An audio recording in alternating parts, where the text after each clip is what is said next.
All right, we are on our way to Plymouth, Massachusetts. We weren't able to see our Thomas Dambo trolls there in Rhode Island. It would have been too much backtracking from where our hotel was, so we decided to scrap that. But we are going to go over, check out the Mayflower, the village, the museum, and the mill here in Plymouth. And yeah, it looked like it was a sunny day. And then this like San Francisco type Carl fog is rolling in here. But hopefully that'll clear up as the morning sun burns off the morning fog. Alright, so we got lucky and the skies are blue. We got a little bit of time before it opens and we get to see the recreation of the 17th century pilgrim village here. Alright, so we bought tickets for the Mayflower 2 and the Plymouth Mill. So after we finish over here, we'll head over and show you guys those things. Henry Hornblower. Back in the day, their last names used to be what they used to do for a living, right? He was a hornblower. Alright, we are going a little bit against what the girl said. She was saying that we should go to the grist mill first and the Mayflower 2 first. But we already brought the stroller down a pretty big hill over here. And I'm strapped in. And she's all strapped in. So we're gonna do this one. It's a Monday, so hopefully it's not super busy and we can do this. And hopefully we don't have to fight for parking because it's a beautiful day at the ocean front, so we'll see. Look, a gathering circle, a circle of rocks where we can hang out, play songs, and talk about our journey, I guess. Play songs. Sure. All right, our first stop. Is it what did we call this one? A longhouse? Maybe. It's nice and put together. CJ. Wampanoag winter home. So for the winter, they would be semi-nomadic, so they have 2 different homes in 2 different locations. And the winter home should be about 1 mile to 5 miles away from the water. And in here would be one extended family of about 10 to 15 people, but traditionally they'd live with a lot of people. So this home is 36 feet long, but traditionally they lived in homes that were 100 to 300 feet in length, holding 40 or more people. That's cool.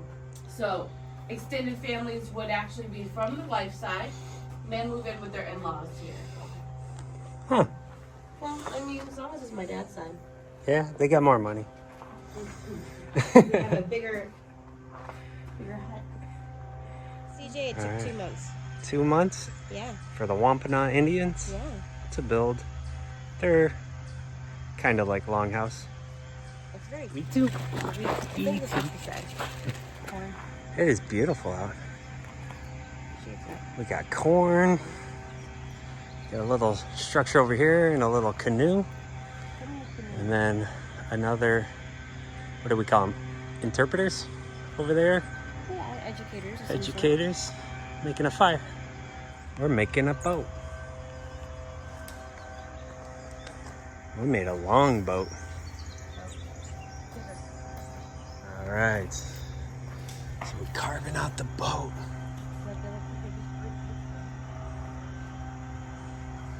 How do you stop that thing from rolling over? What, they use shells to do it? Looks like they have shells. And burnt it? And then they burnt it to make it easier for it to carve out. Oh, okay. So they burn it and then they scrape it out with the shells. Yes, and then they have like the pokey stick. A pokey stick. Pokey. Look at that. Gumby. Pokey and Gumby? And goo?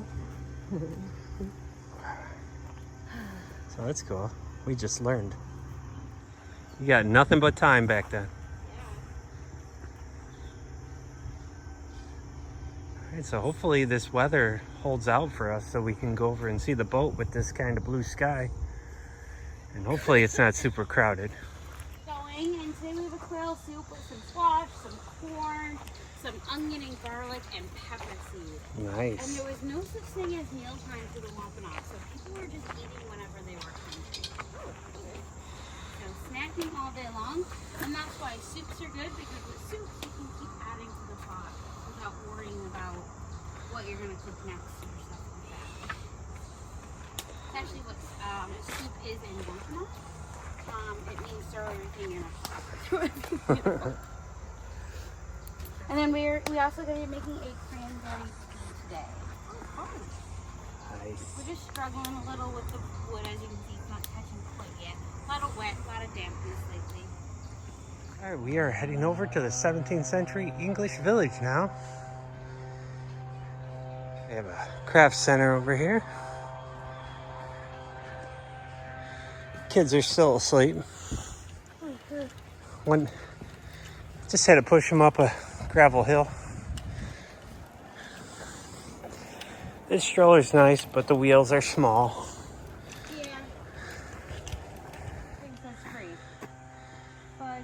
Get one free. There you go. Buy one, get one free. Ooh, fudge. All right, so that is a gift shop in there, huh? Oh. All right. We do need to get a whoopie pie. We got a whole bunch of New England eats that we need to accomplish on this trip. Whoopie pies is one. Hopefully we get ourselves a Boston cream pie. We could get a Boston cream donut. Yeah, it's almost the same. Almost the same. That counts. All right, so it looks like we got another We2 up there. The fort. There you go. And an ocean. That one has like a door. A door. Yeah. Wonder if you're allowed to go in there.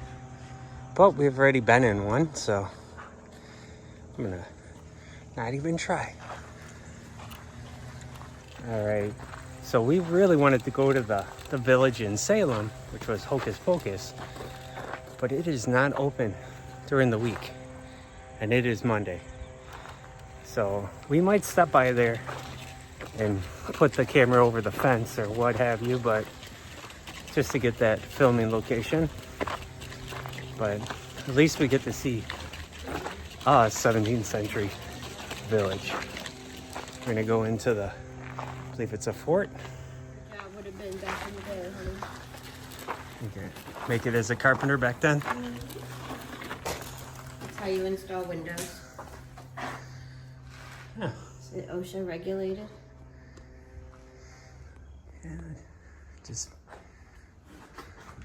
wooden peg, construction, no nails.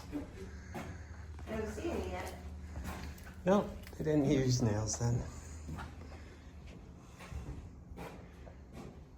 It feels light, but The chainmail? it surely is not. Okay, no, it is probably really heavy. Chainmail. Yeah. Look at that. No knife fight here. I like the door. Let's go check out some cannons.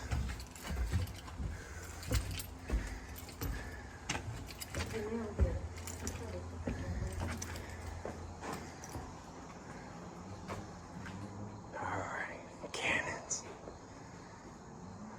That's so cool.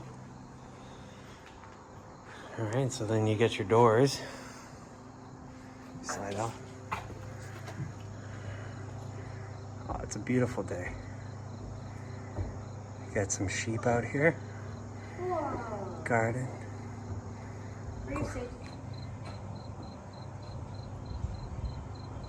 Beautiful day.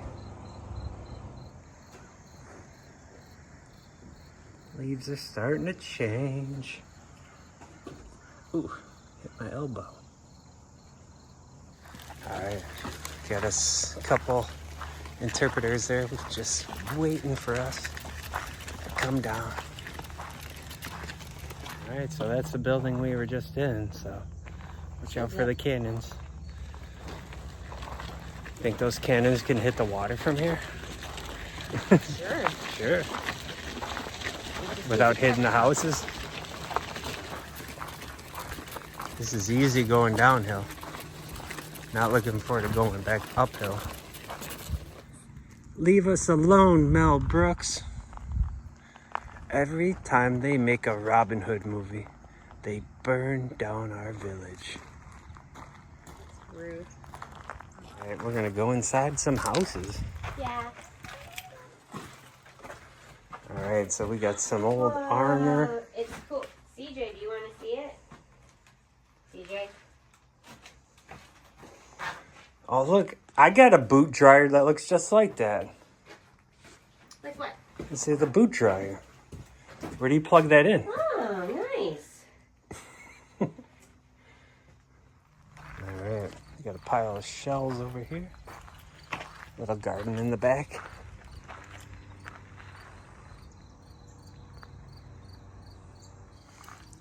Got some kind of nails.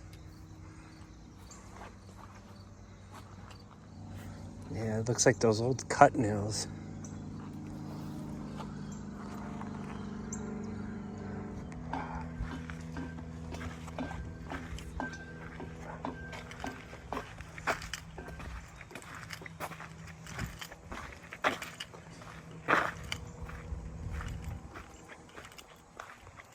In the garden. All right, heading in.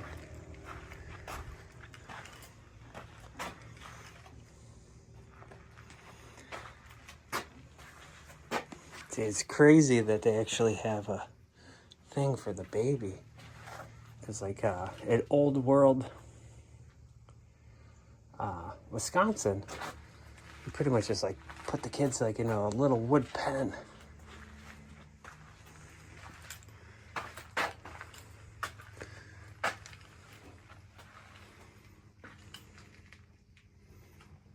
So cool.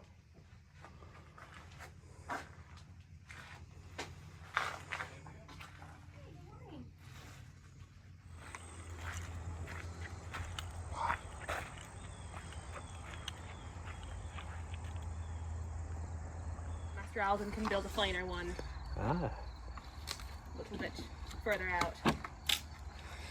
The houses that we're in at the moment are a bit temporary, so we hope to build better ones. Well, we all hope to build better ones.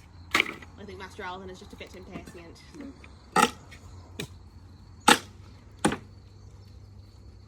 Oh, he's not Mistress Prince. They're relatively comfortable. They're small. these are This comfortable. feels a little bit more comfy, lumpy. Look at this. Is this our new house? They said these are temporary houses because they're going to build better, finer houses. Oh. So this is just for shelter. Look at all the cauldrons. This is just for shelter. Yeah. Oh, I guess that makes sense. Look at all the mud and stuff. So, Yeah. you know, easily. And they'll just leave it. They're not going to, like, tear it down or reuse the stuff. Oh, look at that chest. Yeah, that's a cool chest. It is a cool chest. So yeah, like I said, like we've been to Old World, Wisconsin, Midway Village, the Henry Ford Museum and stuff, and nothing's like this. Sorry. Nothing's like this. It's cool. It's Look, they have, like, they know how to make a sliding. sliding thing. And then we reinvented it later on in life. Yeah. I don't Look know at how that. to do it. Ooh. No glass, no screen to keep the bugs out Yeah, I'm sure that would have been a nuisance. for the cat or horse or whatever. Yeah. And the little Filipino broom here. Is it Filipino broom? The witch's broom. Oh, I'm gonna take a picture. Witch! Witch! This is a witch's house. Look. Good morrow. Yeah. Remember, but in the other movie, he says, "Good afternoon," and that's supposed to be like Good day. Oh, it's good afternoon. Is it good afternoon? Yeah, they have the whole song about it. Thought it was good day. Okay. Good afternoon. Oh, look at the baby crib. Right? See, that's what I was saying in the other one. So I was like, cute. at Old World, Wisconsin, they just kind of like had like a couple pieces of wood Yeah. where the kids stayed. It was like stakes in the ground. Yeah. They're a little more sophisticated here, fresh off the boat. This is so much nicer. Because these weren't, what did they say? These weren't tradesmen and stuff. These were just like average Yes. people. Yeah. Look, Not- they have a not- matching set. I don't know what they were by trade, but I love the crib. Wesley, do you want to sleep in this crib? another witch broom. Okay, Hal. You live here. You like this one? Yeah. It comes with a hat Comes with a hat. and armor. I like the curtains. The curtain. Yep. Where do we put the kids? That's a good question. Chamber pot. See, they have the rope thingy on this thing again too. Oh, look at the little dress. Should Oh look. man, this would be so itchy. It's like a thatch. Oh, Oh, so it's like a the wood, like a slats. the slats from the bed is Slats what the from- ropes are. Weird, like smart. Yeah. And books. Letters. They can write. Witch.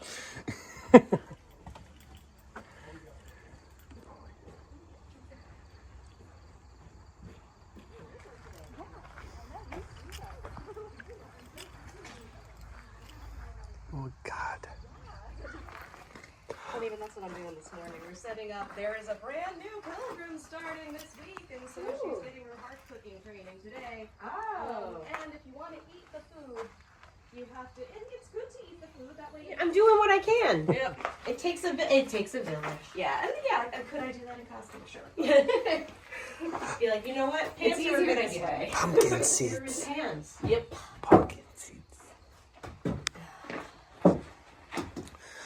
Books. Yeah. William Brewster. I don't think he was a printer. He claimed to be a printer. I think he had money to buy a printing press. I think he was the financial backer. Only because, when did he learn? We know a lot about this guy's life. When did he learn printing?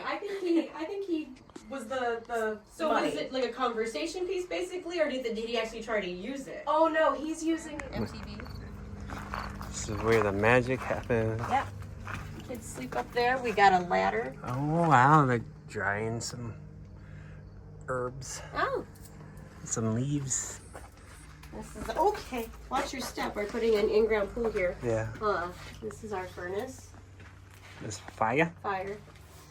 That's the burn pit. Huh? That's the burn. This is where you prep your dinner. Mm-hmm. We have not but one chair, but we have two. Is this where Zachary Binks is?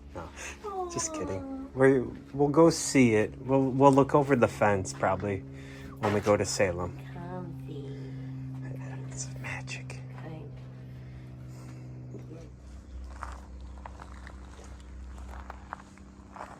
There, we're almost all the way down at the bottom. I'm gonna let the kids roll away. Bye, kids. All right, let's go check this house. Some more chainmail. A little person chainmail. Skinny. It's slimming. It is slimming. Got some root vegetables. Some rutabaga. Something. Big old wicker baskets. You gotta love that smell of fire. I do. If you go to Johnsburg, they do it all the time, and then you get a headache. Burn, burn, burn. All right, so this is the Children Discovery Center. Our kids are asleep. I discovered it. So I'm guessing this is one of those things where they have them dress up and do chores. It's like the chore house at Old World, Wisconsin, I would think. At my house?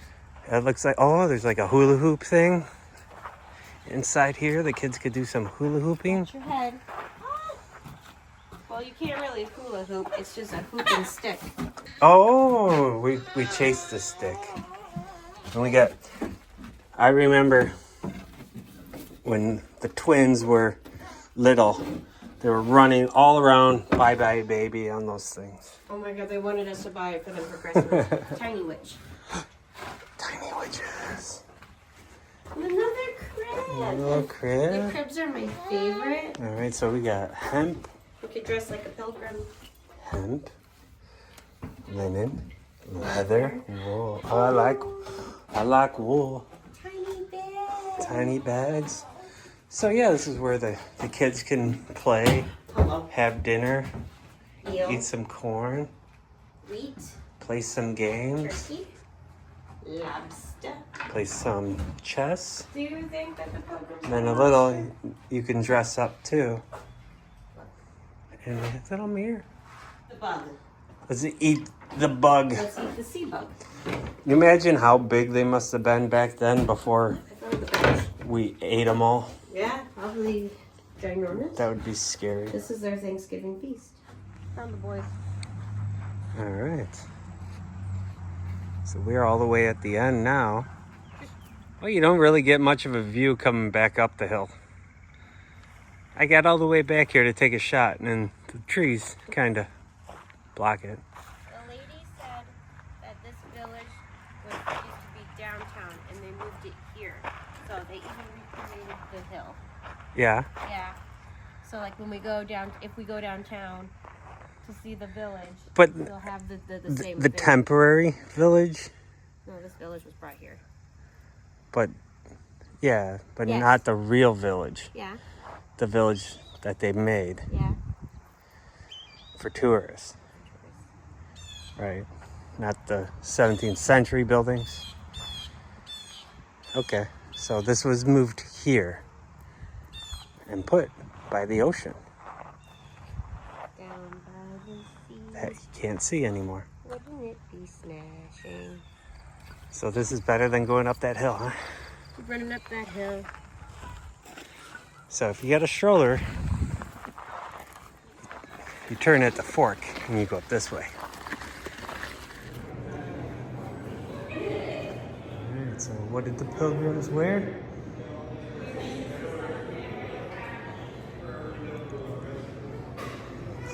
Plimoth.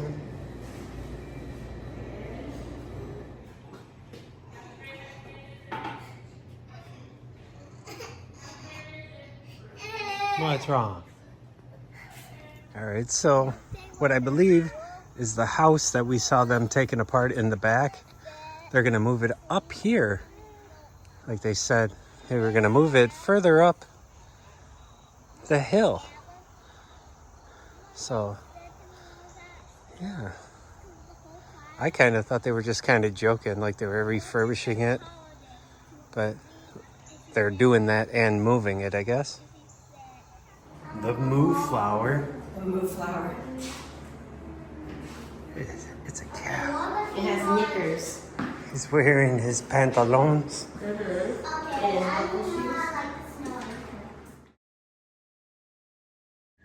Pumpkin fudge. That make you happy? I can go this way to get down around that way.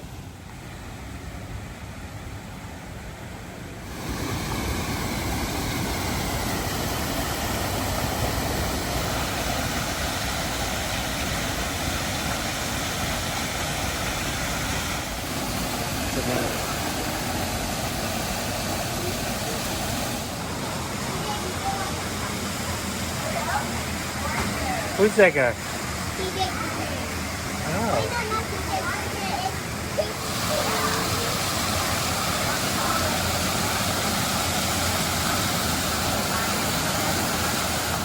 All right, put the corn in there and now grind it, man.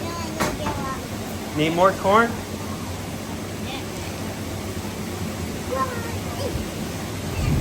Yeah, grind that corn. Come on!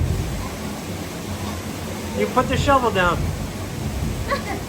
Oh, that's what they use to make the bison go around in a circle, or the cow. This is how we mash the corn. Smash it. Smash that corn. So we saw this. It wasn't as deep.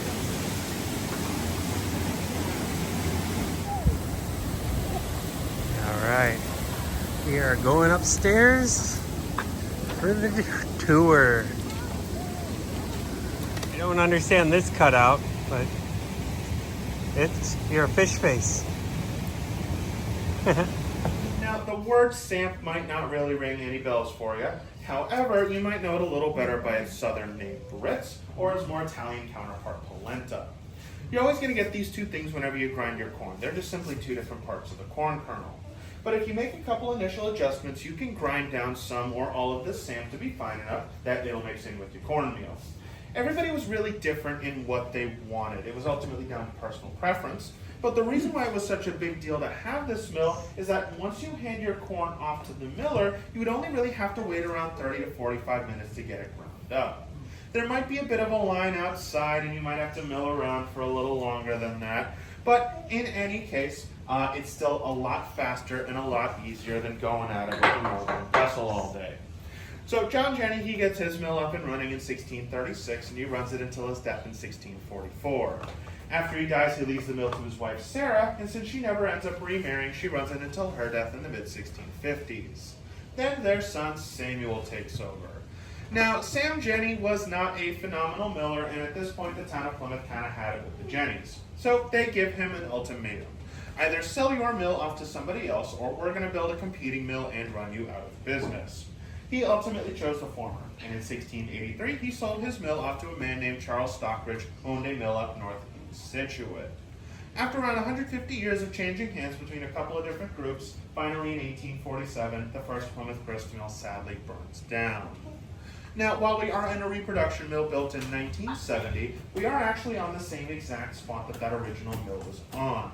Along with that, we are still a fully functional, fully operational mill to this day. Every Saturday from 1 to 3, we put this whole thing here together and we grind corn using water power. Not just for demonstration purposes, but we do also sell all the stuff that we grind down in our gift shop into a lot of area restaurants. So I'm going to give you folks a little tour as to what all of this stuff actually is and how we use it in the milling process today. The two stars of our show right over here are these two millstones. Our bedstone right down here is completely stationary and embedded into the floor. It's not moving anywhere. Our runner stone here, on the other hand, is going to be laid down flat, and it's going to spin around on top of our bedstone using this spindle sticking out of the floor. Now, a really common question on people's minds when they come in here and they see this whole big setup: how do you move this thing? It's not doing anybody any good by standing here doing nothing, and since it weighs around 2,500 pounds, we got to use simple machines to help us out here. We start off by using this screw. As we turn that handle around, it's going to give us some mechanical advantage, allowing us to raise that stone up to a point where we can lay it down flat and rest it down on some wooden blocks. Then, once it is safely secured and we know it's not going anywhere, we're going to take all of these metal pieces holding the stone off of this stationary beam and we attach it to this arm here. Swivels around, allowing us to move that stone over, lower it down onto the spindle, and line up this driver bar with the slot on the runner stone. From there, we are going to add on our mill furniture. First of which is this big old hoop right over here. It goes around both of our stones and it acts as our weight to keep all of our ground corn nice and contained in this area within the wooden curbing, eventually leading everything down this chute in the floor where we collect it downstairs. Then going over that, we have our chair and our chute, which acts as our weight to regulate the flow of corn going into the mill, dropping everything right through the center of our runner stone. And then finally, right behind you folks, right in junction with the chair and the chute, by automatically feeding corn into the mill for this picture up here. So we put our corn into our hopper, but before we get started, we manually shake a little bit of corn between these stones. We never want these two stones to grind into each other for any reason, as that's where you get issues like little bits of rock and stone chipping off into your cornmeal. So we always make sure there's a layer of corn between these stones at all times to keep them nice and separated. I'm almost done, kiddo, I promise. Once we actually start up the mill, we make a couple initial little adjustments. That little iron wheel right down there under the hoop allows us to move our top runner stone up and down, and this is what controls the kind of consistency we want out of our grind for that day. The closer those stones are together, the finer and finer grinds that we're going to get, more cornmeal. But along with that, there's going to be a lot more torque that goes along with it. So to adjust for that, this wheel right over here allows us to control the water flow going into the water wheel so that we can keep up the speed that we want, usually around 60 rotations per minute on our top stone. But finally, once we get that right consistency that we're aiming for, it's really well automated. The only thing that you really got to worry about from there is that you're always keeping your nose to the grindstone in the most literal sense possible, as if these two stones start to grind into each other for whatever reason, it's going to generate a very sulfury burnt plastic smell in the air, and that means that we've got to make some serious adjustments. But that's the whole run of the mill for you folks upstairs. Now, before you head downstairs and check out the gear room, are there any questions or anything else that you folks want to learn about? What kind of rock was used? Theirs, we think, was made out of granite. These stones right over here are made of a type of quartzite called French burr. It's found only in a quarry in northern France, but it's really high quality stuff for milling as it's really hard and durable, and there are all these little pores in the stones to give you a ton of extra cutting surfaces. Accessible. This goes along great for a couple hundred years. And of course, bigger mills with bigger waterways too. So this demonstrates a small 10-foot pole. And that's capturing about 35 to 45% of the water, which at the time was great. Because if you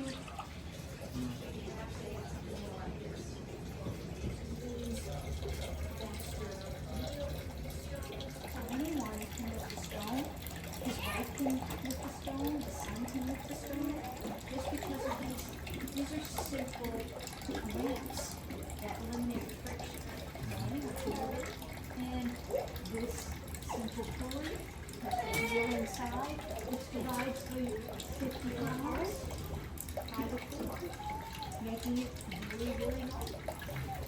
These are inclined planes, simple inclined planes, limited metal, so they had to use simple wrenches in order to use the wood. This is how they hold the teeth in. They make metal to hold the teeth and the wheel, so you can see the edge. Again, it's a simple aluminum wheel. Which one did you do? Oh, I did that one. That one? This guy right here? That's a good job, buddy.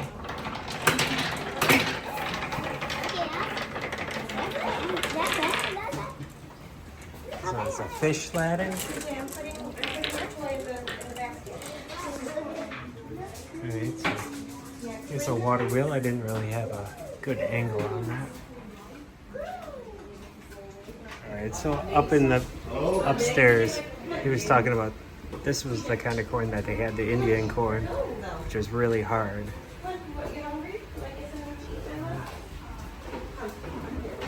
Me too. Yeah. So over here, look at this. Look at that. The corn's coming down. So when we were sifting the corn, so we've got cornmeal and we have grits. And if you look inside these grits, there's still some bran. So that's the papery outer shell. So what we're doing is we're winnowing them. What you would do is you'd go outside on a windy day, throw them up in the air, and the grits would come back down. The wind would blow out.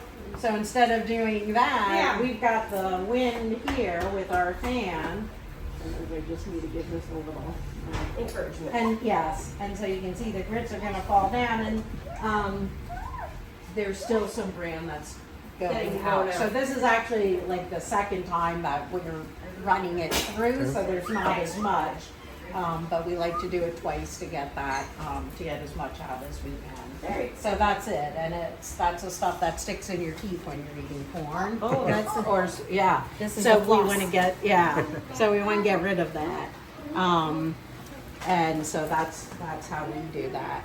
And then we can pack up the grits tomorrow after we finish this. That's making me more hungry. I know. Do you guys like corn? Yes. No. You don't like corn? No. I love corn. It's corn. Yeah. So, okay, well, have a good day. Thank you. All right, so we finished the Plymouth Grist Mill.